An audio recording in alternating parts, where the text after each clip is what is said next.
কেমন আছেন আপনারা? আশা করি আল্লাহর রহমতে ভালো আছেন। আমি আলহামদুলিল্লাহ ভালো আছি।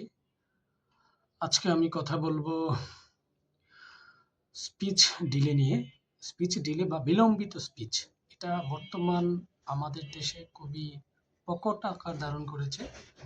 অনেক বাচ্চা দেরিতে কথা বলছে, যেটা হয়তো আমরা যারা বাবা-মা বুঝতে দেরি হচ্ছে।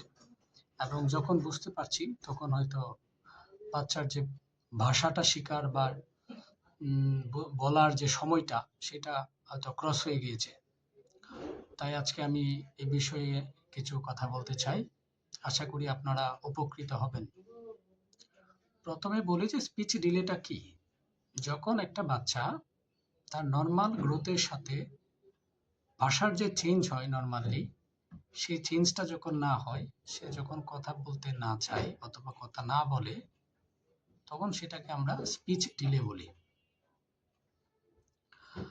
স্পিচ ডিলে নরমালি যখন একটা বাচ্চা হচ্ছে, ধরেন আপনার ২ বছর যখন বয়স, শুরু থেকে হচ্ছে আপনার যে বলিসিক সাউন্ড শব্দ করবে এবং কুকিং সাউন্ড বলবে, গোয়িং সাউন্ড এগুলা বলে, এবং ২ বছর তখন ৫০টা শব্দ বলতে পারে এবং ২ টা শব্দের আ যেকোনো সেন্টেন্স ও বলে থাকে। এবং ৩ বছর যখন হয় তারা প্রায় মোটামুটি ১,০০০ ওয়ার্ড তাদের মেমোরিতে ঢুকে যায় এবং আ ২-৩ টা শব্দ ওরা একসাথে করে সেন্টেন্স আকারে বলতে পারে। যখন একটা বাচ্চা এই ক্যাপাসিটি না থাকে, তখন আমরা তাকে স্পিচ ডিলে বলে থাকি। স্পিচ ডিলে হলে আপনি বুঝবেন কিভাবে?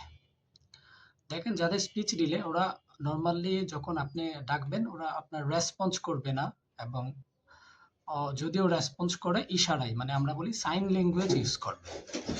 অনেক বাচ্চা সাইন ল্যাঙ্গুয়েজ ইউজ করবে এবং ওদের কাছে স্পেসিফিক কিছু সাউন্ড আসবে মুখ থেকে, বাট ক্লিয়ার হবে না, এবং ২-১টা শব্দ বলবে। অনেক সময় হচ্ছে কি যে আপনি হয়তো মাটাকে ডাকছেন, এই শব্দটা ওর কাছে অনেক বলেছেন, হয়তো ওই মা ডাকটাই ও শিখতে পারছে বা আপনাকে বলতে পারছে। এই ধরনের প্রবলেম থাকে। আর কিছু আরো অ্যাসোসিয়েটেড প্রবলেম আছে, যেগুলো আমরা নিউরোলজিক্যাল কজ থাকে, যেটা আপনার স্পিচ অর্গানের সমস্যা থাকে, এজন্য কথা বলতে প্রবলেম হয়। আর এছাড়াও এনভায়রনমেন্টাল ইফেক্ট, যেটা হচ্ছে আপনার হয়তো বাচ্চাটা একা একা বাসায় আছে, অনওয়ে কমিউনিকেশন, যেমন টিভি দেখছে, মোবাইল দেখছে, এগুলা দেখছে, তখন এই বাচ্চাগুলা নরমালি তাদের স্পিচ ডিলেটা হয়ে থাকে। এখন কি করবেন আসলে এটা এটা বাচ্চাদের যাতে না হয়, সেই জন্য আমি কিছু পরামর্শ দিতে চাই। সেটা হচ্ছে, আপনার বাচ্চা যখন হবে, হওয়ার পর থেকে আপনি তার সাথে কথা বলেন। আপনি একা একা কথা বলেন, হয়তো পাগলের প্রলাপ হবে, কিন্তু বাচ্চারা যখন জন্ম নেয় ঠিক আছে শুনতে পায়, তখন থেকে আপনার চেষ্টা করবেন তার সাথে কথা বলার। দ্বিতীয়ত, অবশ্যই বাচ্চার যত প্রকার সাইন ল্যাঙ্গুয়েজ আমরা বলি যে আপনি ইশারায় অনেক সময় বাচ্চাদের বলেন ওইটা নিয়ে আসো, ওইটা নিয়ে আসো, ওরকম না। কি নিয়ে আসবে এটা একদম ক্লিয়ার বলে, ও না বুঝুক, ওই নামটা বলে ওকে ইশারা দেয়া। ইশারাটা দূরে রাখাই ভালো, ইশারা না দেয়া। ভাষাগত যেটা, আমরা এই ভাষাটাই ওকে ব্যবহার করা এবং ভাষার ডিটেইলস বলা, এবং তার কাছ থেকে ফিডব্যাক পাওয়ার আশা, এরকম হচ্ছে যে কথাটা তুমি বলো, বারবার বারবার চেষ্টা করা। এবং অবশ্যই অ্যাক্টিভিটি, বাচ্চাদের নরমাল অ্যাক্টিভিটিটা, যেমন হচ্ছে বাচ্চাদের সাথে খেলাধুলা করা, সোশ্যালিজম আমরা বলি, যে ছোট বাচ্চা যারা, একটা সুস্থ বাচ্চা ওর সাথে খেলাধুলা করবে, বাহিরে নিয়ে যাবেন, গেমিং, মোবাইল এবং টিভি থেকে যত দ্রুত সম্ভব দূরে রাখা। ধরেন 0 থেকে ৫ বছর পর্যন্ত ভাষার বিকাশটা খুব ভালো হয় নরমালি।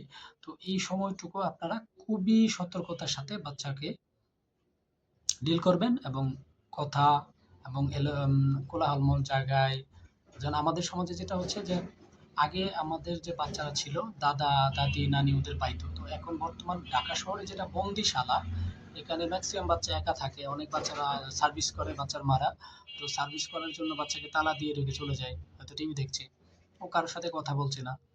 তো যার ফলে অনেক বাচ্চা, সুস্থ বাচ্চা, বাট তার স্পিচ ডিলে হচ্ছে, কারণ হচ্ছে সে তো কারোর সাথে কথা বলছে না, তো ওটা তার প্র্যাকটিস নাই, সে জানছে না, যার ফলে ওর সমস্যা হচ্ছে। তো আশা করব যে আপনারা যারা বাবা মা আছেন, আপনারা এগুলো একটু ফলো করার চেষ্টা করবেন, বাচ্চাদের যে ভাষা শেখার সময়টাকে যত সম্ভব আপনারা মোবাইল, টিভি এগুলা থেকে দূরে রাখবেন। ওকে, ধন্যবাদ। ভালো থাকবেন। আসসালামু আলাইকুম।